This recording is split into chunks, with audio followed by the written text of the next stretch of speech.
Well, wow, this is quite a job to try to chart a course and take stock based on unbelievably wonderful, quite various kinds of discussions that we've had over the last day and a half. But we chatted a little bit, and we thought, you want me to come? We thought it might be nice to take it up a level a little bit, because that will help us to kind of find ways to integrate across the different presentations and so forth. And all of us were sufficiently inspired by our 3-hour talk last night that we thought we might use that as a way to start thinking about bigger level issues. And that led us to say, well, okay, let's think about now practically what can we, as university professors, as peer producers, as people who work in established institutions, what can we do to try to move forward toward achieving more of the vision of the type that we saw described last night with the collaboration and the human potential, use it and in the context of peer production networks. So we're taking that sort of as our jumping off point, and we each have a few things to say, and what we really want to do is hear from all of you. Okay.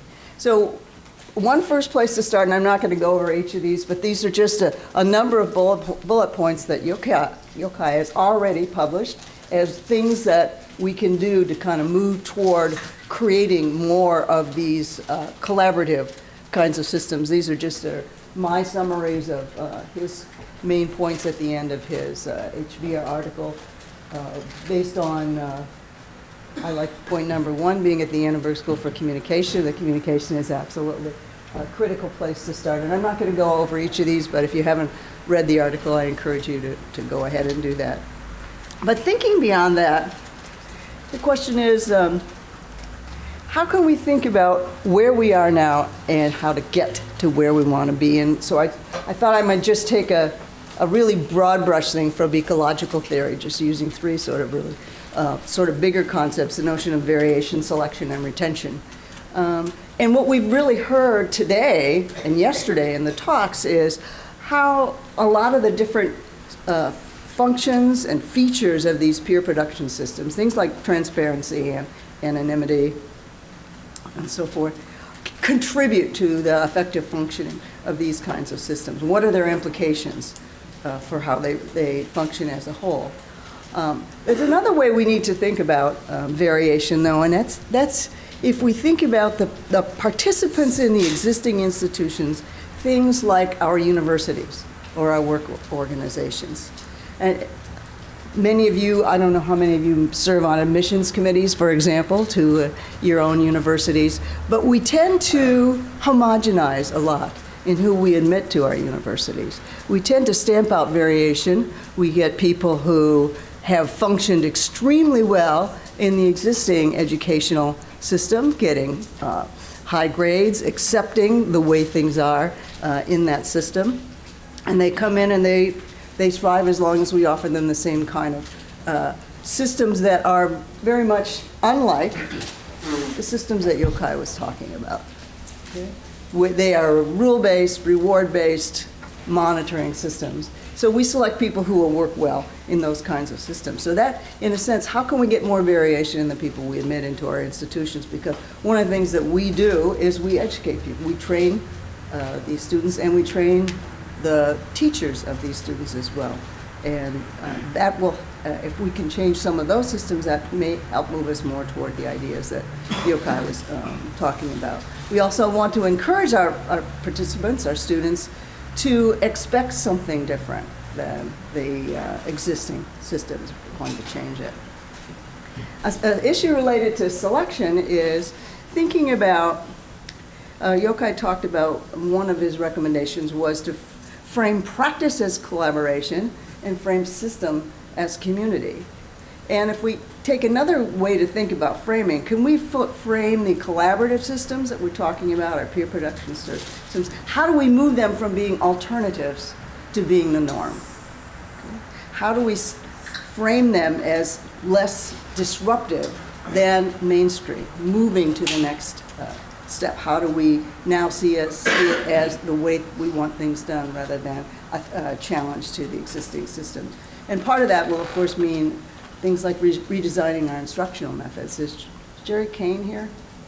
He had to leave early. He had to leave early. Yeah, well, he was talking yesterday at lunch about how he's totally redesigned his undergraduate course based on the notions that Yochai talked about in his HBR article.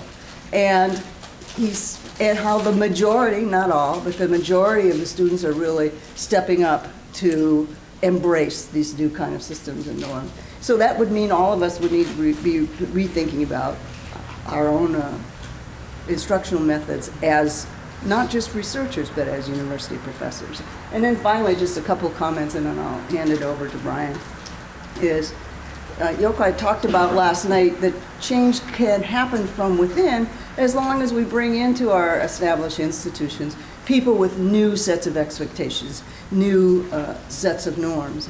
And we are the people who are training those people. So what can we do to help create the kinds of people who will go in at the lower levels and eventually, over time, influence what is happening at the upper levels of the organization? This is kind of what I meant by harnessing variation selection, using variation and selection processes to create new kinds of ways of thinking and doing things that can be retained. So that's just a quick summary, but our basic question is, what can and should we, as researchers and university professors, be doing differently? And Brian's going to take it from there. So yeah, with that great introduction by Janet, I had just some provocations that I wanted to build on from her as well. And so that if we were to sort of take Yochai's sorts of framing about sort of, he offered sort of this really persuasive social, political, and economic agenda about how these things are all sort of tightly imbricated together. But how would we actually go about sort of moving this into practices, as Janet sort of mentioned, as sorts of agents within the academy here, as it were, how would we go about in one extreme to sort of occupy the academy? What are sorts of the right sorts of nudges that we could do, or what are the sorts of best practices and strategies for sort of doing that? Is it sort of taking over the econ and sociology and business departments and sort of changing that sort of framing in those sorts of ways, or is that even too conventional of a strategy? But also sort of like the idea that networks are sort of normative, that we should move from sort of a footing where we sort of like trying to understand networks in sort of like an empirical and theoretical sense of how people are sort of operating. And I think Yochai's making a really interesting argument that there's sort of a normative aspect too about how we should go about sort of recognizing that these relationships are constitutive of things that we should care about, in the sense that we should care about equity, we should care about sorts of these other things. I'm a little bit rambling right there. I hope other people can help me unpack that a little bit. But this idea that networks are sort of normative, how do we move to sort of a more normative stance here? But then as we sort of embark on this sort of agenda, what are sorts of the kinds of blowback or perils that we face? We think about other sorts of forms of collective action and solidarity. How do you sort of maintain, if we were sort of to go down to this path and commit ourselves to sort of shifting this conversation and opening up new potentials and sort of committing ourselves to commons-based peer production, how we sort of pursue that goal and anticipate there's going to be reactions to that. There'll be negative reactions to that. There's people's oxes are going to be gored and we'll be unhappy with that. How do we sort of resist the tendency for there to be sorts of these iron laws of oligarchy, that there's going to be potentially centralization, and in a movement where we're committed to potentially the decentralized potentials of networks and things like that.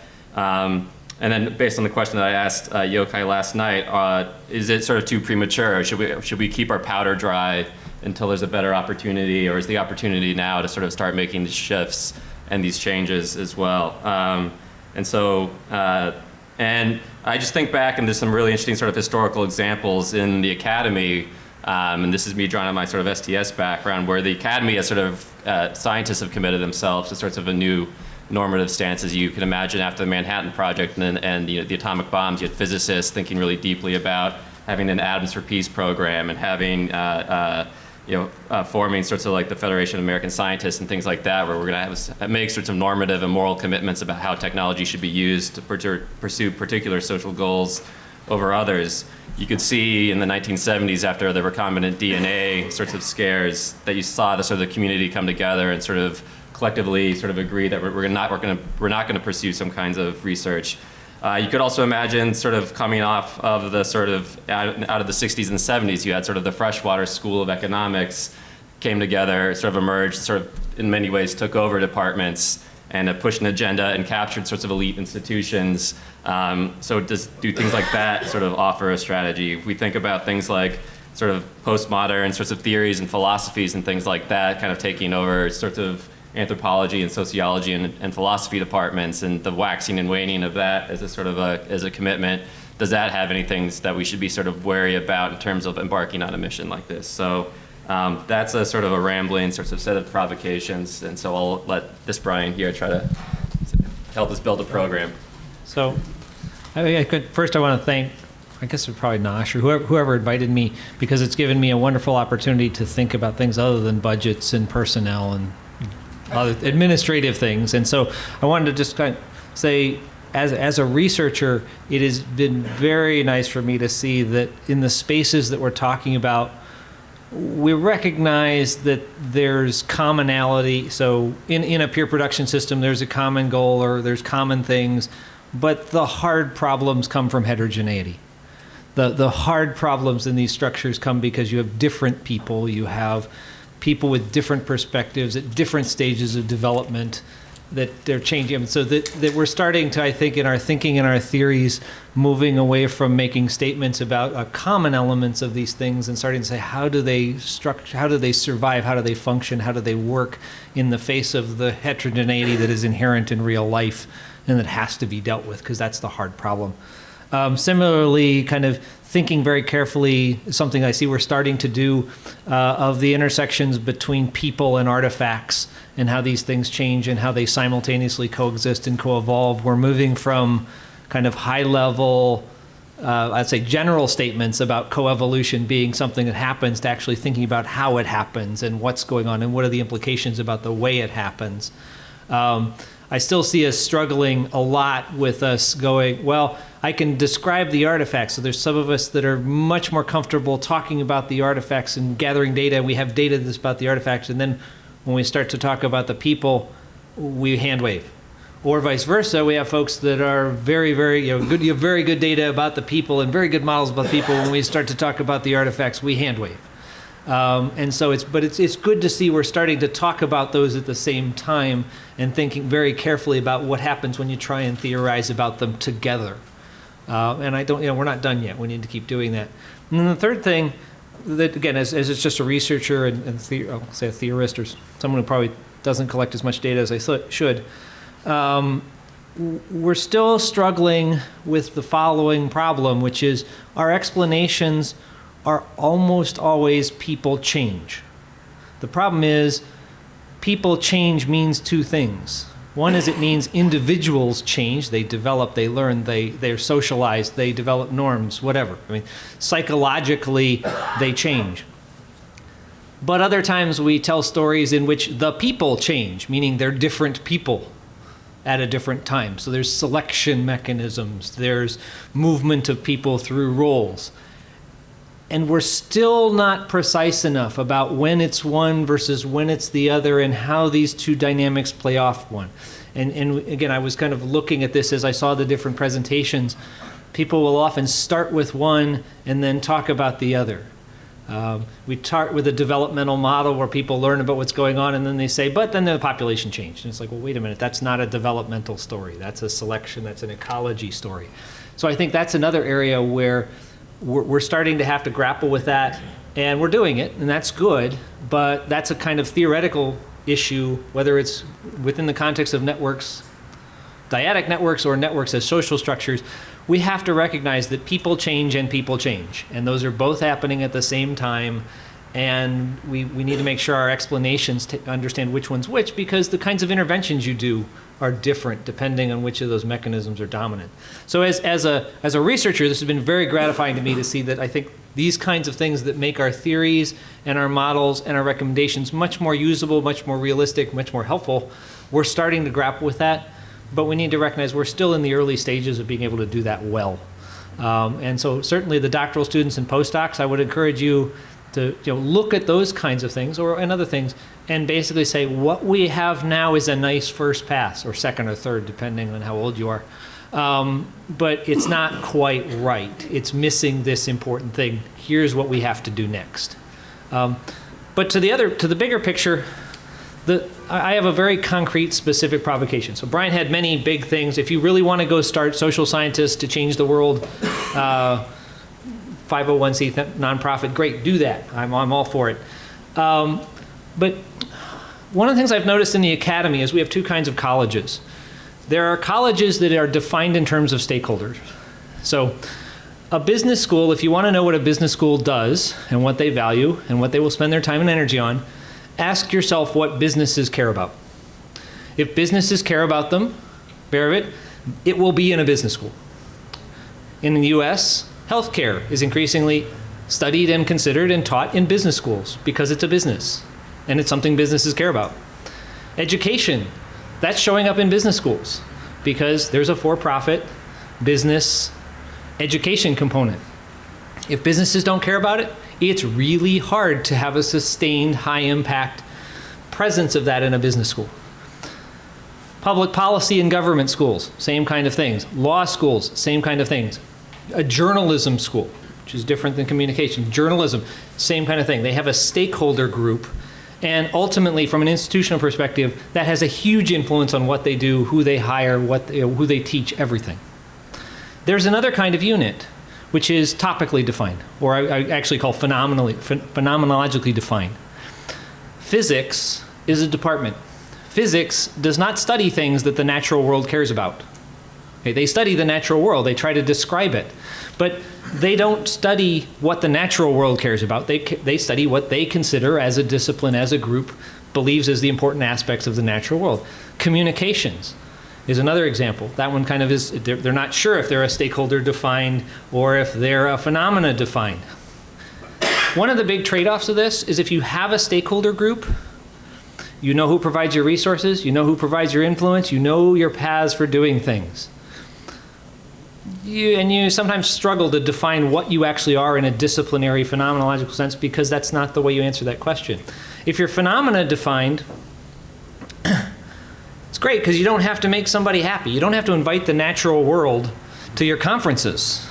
You don't have to ask them what they want in the graduates because physicists don't care. The thing is, the natural world doesn't provide much in the way of resources. So then you got to figure out how to deal with your stakeholders and fit them in. I happen to be, at the moment, dean of an I-school, an information school, which is a unit that is shifting from being stakeholder defined. It used to be libraries and archives. They knew who their stakeholders were. If you wanted to know what they did, you ask, what do libraries care about? There's lots of them, but it's still, that's the question you're asking. Now it's an information school, and they don't know what the heck that is because it's a completely different institutional model.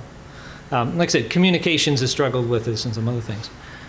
So the question I've been thinking about after the keynote, and I've been kind of been thinking about this in general, if we were going to create a college of commons peer production, or a peer production, so if this is an alternative, if this is an alternative to a government institute of the state, if this is an alternative to media, if this is an alternative to the legal profession, if this is an alternative to business, as a meaningful part of our society, what does the college that is focused on this, and I'm using stakeholder group kind of loosely, but this stakeholder group look like? What's the undergraduate program that this runs look like? What's the research agendas that are present in this? What are the faculty that are hired into that unit? And so the question I would have for you is, if you had a dean come to you and say, if we were going to do a college for this, what are the specific things that we would do?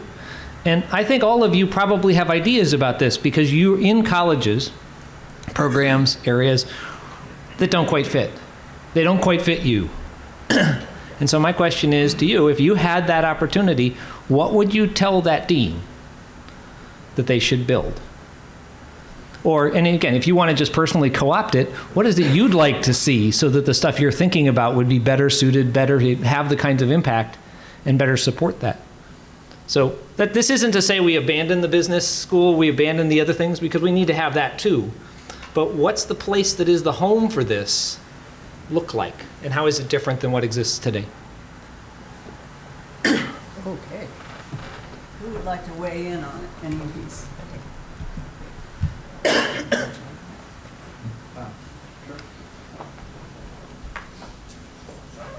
I'll take notes.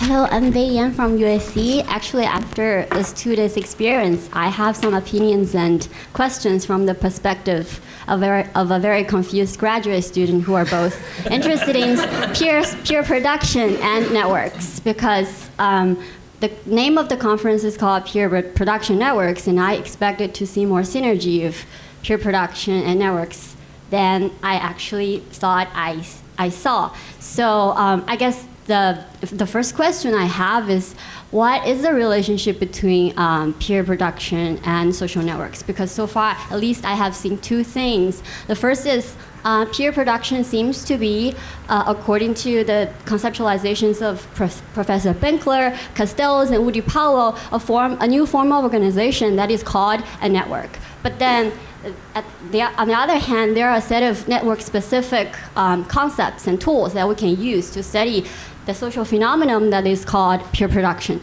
And based on my understanding, according to Aaron's talk yesterday, so there are at least three important things in peer production, that is the motivation, the quality, and the organization. So far, it seems to me that most work using networks to study peer production focus and are more helpful in terms of looking at the organization part, which is the structural part. But then there are some work that is about how the structure influences the quality of production, which is, to me, the consequence. Some of Professor Brian Wooz's work actually covers that. But then the motivation part seems to be the less studied using the social network perspective. Like the talks we have seen here talking about motivations are basically more about self-reported survey reports that revealing people's motivations. But to me, that's a very important part because it's about the antecedents of a social structure. So I'm wondering if this is the direction that for us we should get into, because I really agree with Professor Benkler that social networks is a system with human subjects that are aware of, have awareness. We're agents. We can't really just think about the structure as it's evolving itself. So I guess it's important to incorporate the human aspects, as Professor Butler was talking about just now. So I guess, so that's the question. Sorry, it's a bit long. So what's up with the name of the meeting? Name of the conference, what's up with that? Yeah, what's up? That's about, yeah. You want to take that on? Ang's going to answer. That's my, thank you.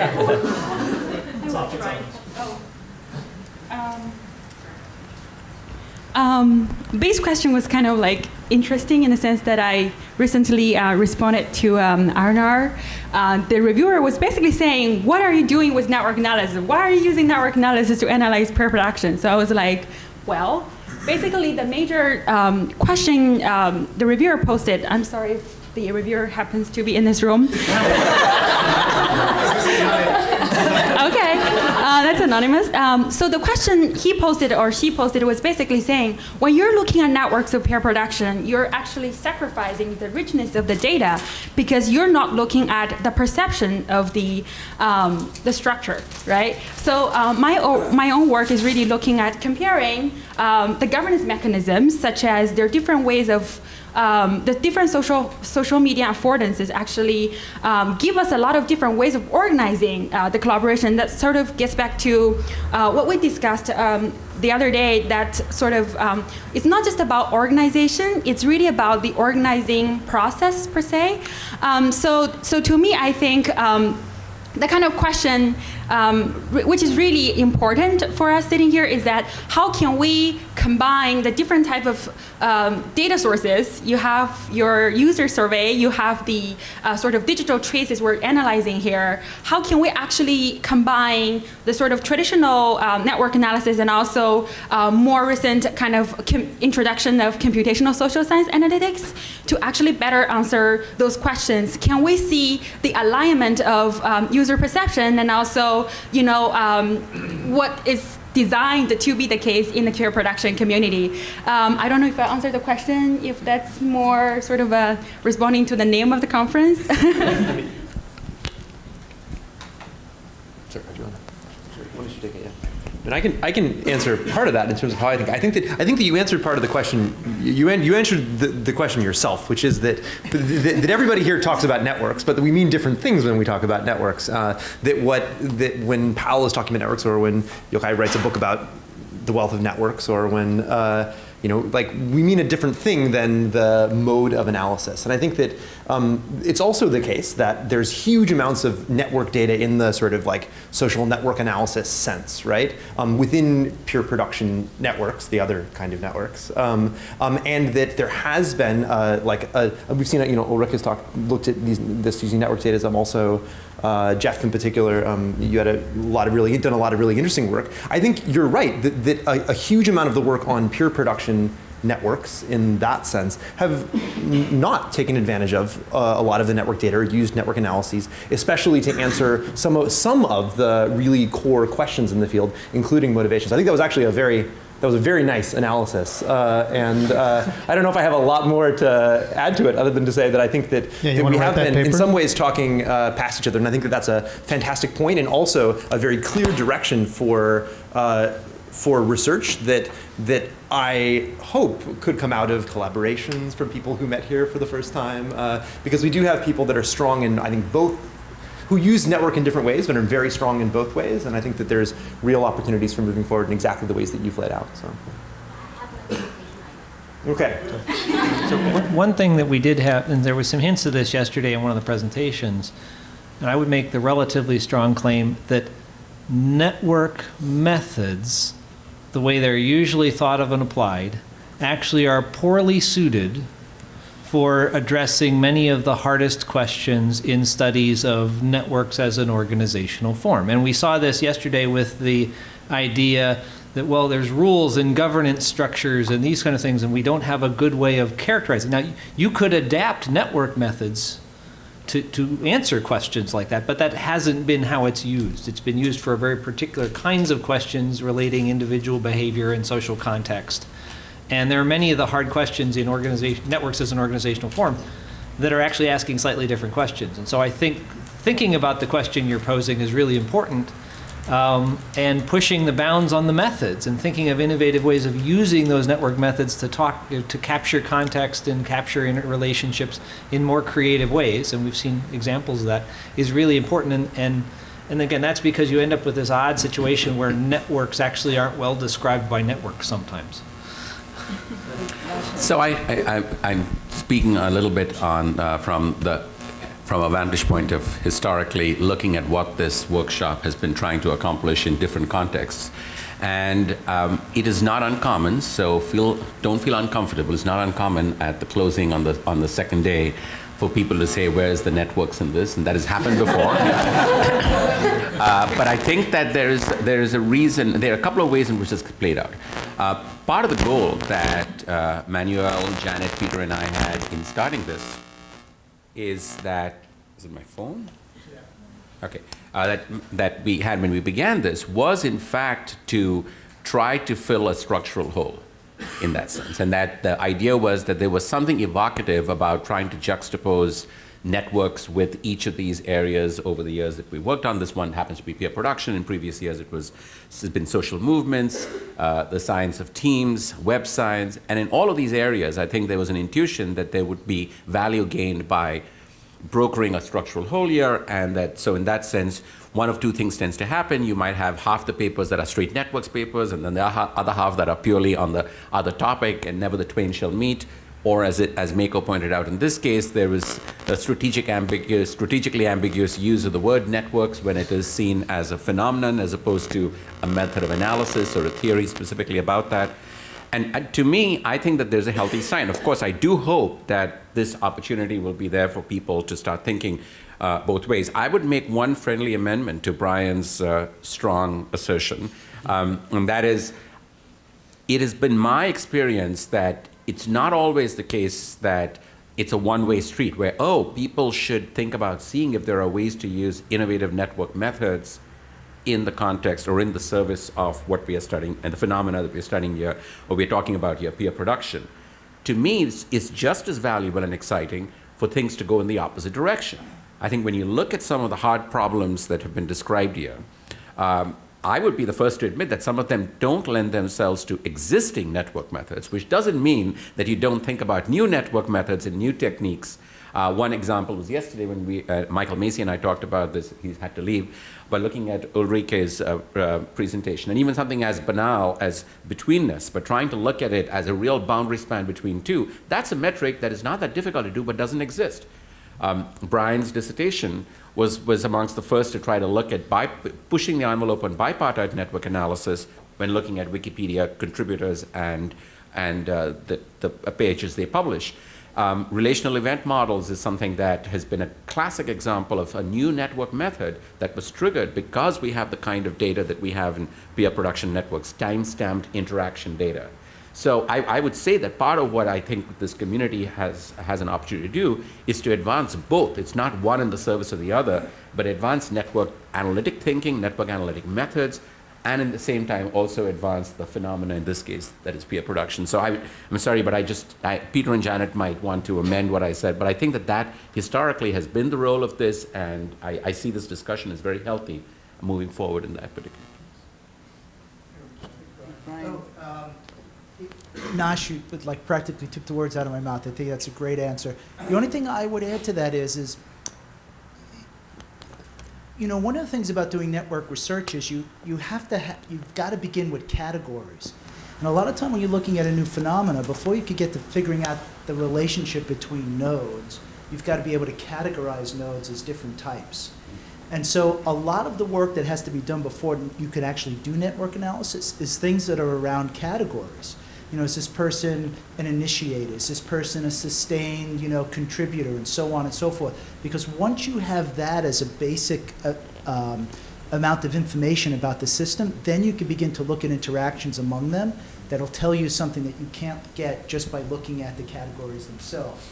So, we might be just in a place in the development of bringing together peer production and crowds with networks that is laying out some of the basic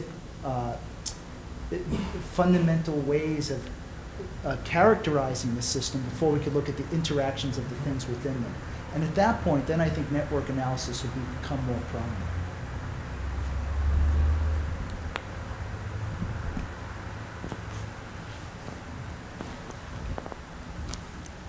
Other comments or thoughts? I was going to say, I want to sit back our responses from the panel. I will, as long as I will jump on the bandwagon and give an alternative to Brian's interpretation. And and maybe you can clarify if I misunderstood you. But I understood you to say that what our units in universities look like, what they teach, what topics they teach, what they cover, are stakeholder defined right now. And I just don't agree. No, I'm just not going to. That's good. And if you think about it, I happen to be in an institution where one particular family has considerable influence on what our budget looks like, but has absolutely no influence whatsoever on the research that's done, the topics that are done, what the students are taught, and has used it as an opportunity to educate themselves about what topics that are important to the school and the university. And so I don't disagree that that's sometimes true, but I would not like us to think of that as a normative way to think about universities, and I would like to think of it as a two-way street between universities and stakeholders. And I'll give you a chance to disagree with me. No, and again, I phrased it a particular way, and I'm still working on getting this right. When we ask the question, what do we have in a degree program, what research gets done, what gets funded, and select faculty and select people, one of the things we do is go kind of, what are the hard problems? What do we need to do? How are we going to make the world better? In what ways? And the homophily that everybody falls prey to comes into an effect. Okay, and so if you look at a law school is a good example. they hang around people that are lawyers, and they hang around people that are associated with law firms, and they hang around people that think about those issues and those challenges and those problems. And so you end up forming communities and institutions and socialization mechanisms and other things that are focused on certain things. And again, you get individuals that are outliers and deviate and move it along and advance it. But sometimes those things are defined in terms of segments of society or hard problems.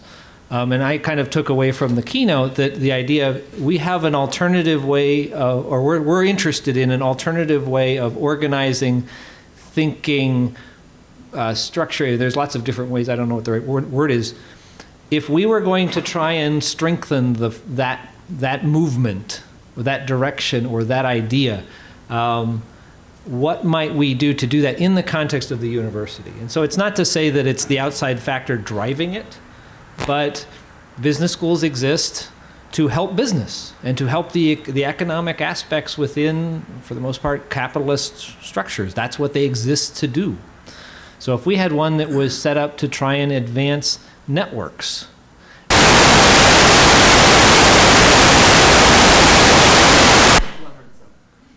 don't know what I said. I doubt I said anything. Yeah. Yeah. Is this we're interested in training social activists? Is it that we should require network methods of all our undergraduates? Because obviously this is a way of thinking that is critical, and we want more people out there that think in these terms. Is it that we should be hiring or building research groups that are specifically focused on this, but across different disciplinary? Not because somebody is telling us to do it, but if we saw this vision of the world and said there's an alternative here that's getting some traction, what's the academic support infrastructure for that perspective, or that way of approaching things? So yeah, I would agree that at the point where the university is beholden to any external stakeholder at too high a level, then there's no point in having the university. Universities are incredibly inefficient ways of doing anything. You don't do it if you know exactly what you want to do and somebody knows exactly. It's just, this isn't how you organize it. Cover your ears, grad students. What? No, this is why we exist. I mean, universities, if you think about it, we exist because there are incredibly important things that have to be done for society to work that on a transaction by transaction basis are not profitable. If your students ever come to you and say, I'm paying for this class and I don't think I got enough out of it, the right answer is, of course you didn't. Because on a class-by-class basis, that's not how it works. It's a different model. It's a different model than the net market. And so that's a very valuable, powerful place to be. And the question is, how do we use that if what we're interested in is seeing the kinds of things that you're interested in, that you're arguing for? So yeah, no, this is a good thing. I wasn't trying to scare anybody. Other questions or comments? I mean, I think in a way that's a great point, and it's one that links up really clearly for me with a lot of what I think, my understanding of through conversations with Yochai is part of what motivated you to think about peer production more seriously in the first place and to try to systematize some of your thinking on it. Is this relationship to spaces of social and economic interaction and activity that had fallen between the cracks, right? If you see the world as a collection of markets and firms, formal organizations, and and market transactions, right? You lose track of a lot of these ways in which there have been sort of systems of mutual support, right? That have predated the rise of the internet, and that maybe the internet has made more transparent to us and available to us and amenable to us for analysis. And so I think that's a to me, I think that's part of what drew me to doing more research on this, was that this opportunity, right, to take a set of phenomena that existed in many ways at the margins of social analysis previously, and try to utilize the best tools social science could provide to figure out what the heck was going on and figure out what you could learn from this space to bring back into other areas of social life as well. One really important way to hear what I'm saying, and then I will stop talking, is most of the mentors, so this is specific to the grad students and postdocs, most of your mentors were successful because they figured out how to study this stuff despite the institutional structures around them. Because as was described, until you have a Wikipedia, until you have Apache, the idea that this is going to be something that's important is just not there. Why would you risk your career on something that's that weird? I would argue that as grad students now, or as new researchers in this area, and as new leaders in this area, you have the opportunity to say, no, this is actually becoming critically important in a central way.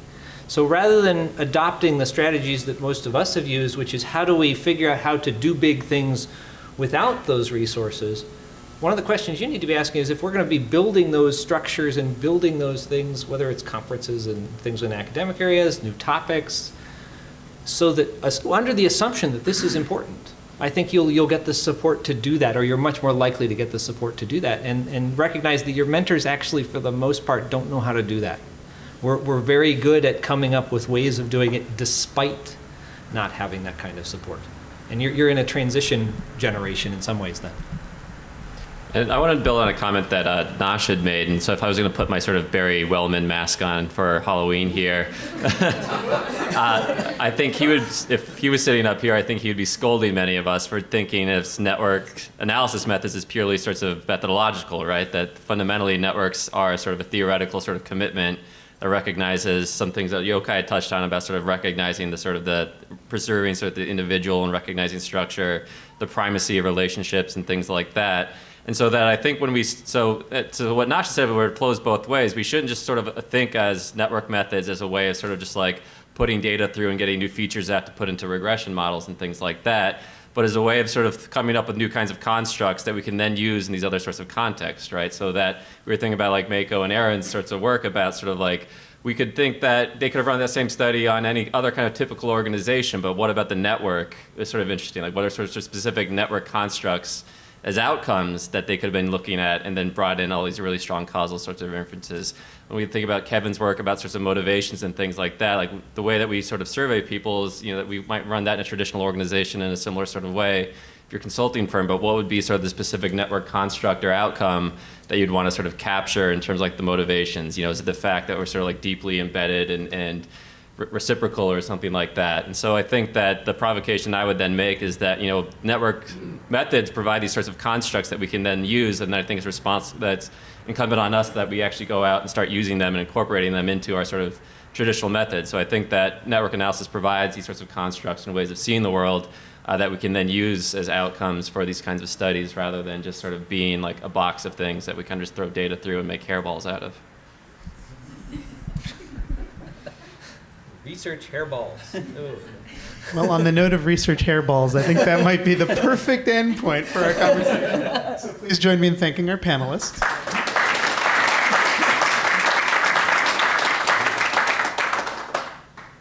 And hopefully, I mean, I think this is what's clear to me coming out of a couple of days like this is that it's really a great chance to start conversations, and that hopefully you're able to continue them and we're able to continue them, and I'm looking forward to that. Two quick logistical things. One is that you will be receiving an email in a few days or weeks or something. It'll come from Megan, surprise, surprise, in which it will give you information on reimbursements. Those are important. We should get those over the static. Reimbursements are good. So respond to that. I think it might be the same email or a different email. Will be a little quick survey about your experience. Same email. It'll be a really quick survey about your experience. And please complete that. It'll help the folks doing the organizing understand what happened and how to do it better next time. And I think it's a perfect opportunity also to just take the chance again to thank Megan for all the work that she did to get us all here and to make this all possible.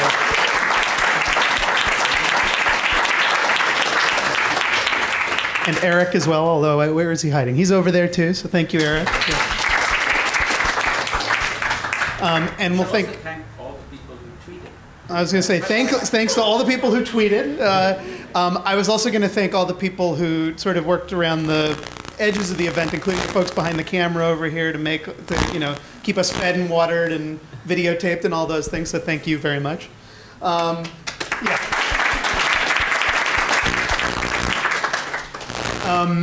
And to thank, to continue with the thank yous, to thank Peter and Leslie and Janet and Nosh and Brian and Manuel for making this kind of conversation possible. and for opening it up to me and Mako to be involved in sort of shaping who was here and where the direction we took, and that was a really great experience. And thank you to Yokai for making the trip out and being our keynote speaker. That was really wonderful last night. I think it provoked a lot of thought for everybody. And to all of the speakers who took the time to prepare presentations and really engage and sustain discussion around this, I think that was really rewarding for me, and hopefully it was for the rest of you too. And to all the rest of you who made it here and made the time to make a trip in many cases, some of you from further away than others, and to dedicate the last couple days to really talking about this with all of us. So I think it's been really great, and I'm just deeply grateful and humbled that you all made the journey. So thank you again very much, and have a safe trip home. And see you again soon. Can I make one really quick comment?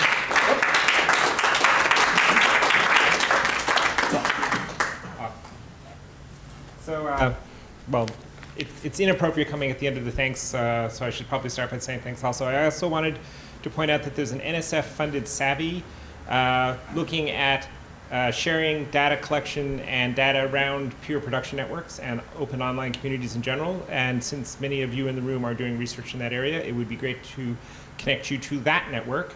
The leads on that network are Brian Butler and Susan Winter at Maryland, and Sean Goggins at Missouri. And there's been a couple of meetings already where people have been talking about ways of sharing this data collection effort. One of the things about studying these online communities is that, in fact, we're studying the same things, and so having a bunch of people independently recreating ways to get tweets or information from Facebook or Wikipedia or what have you is a total and utter waste of time. So that's an invitation to join forces to try to make the research collectively more efficacious. What should we search for? If you search for Online Community Data Factory and Sean Goggins, you'll find it. Search for me too, but I don't know if my name's on it because Sean's actually really doing the work. And Brian wants more emails anyway, right? So that's the no comment on that. Yeah. Anyway, thank you for the announcement, Kevin. That's great. One final thanks also to Aaron and Mako for doing all the hard work and putting this together.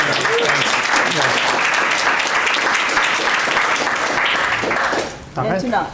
And to not. Safe travels. Yeah, so safe travels, everyone. If you need anything, come talk to us and who are locals. Enjoy your Halloween, that's right. If you can get, those of you who need more costumes, we can tell you where to go in Chicago to find them. So.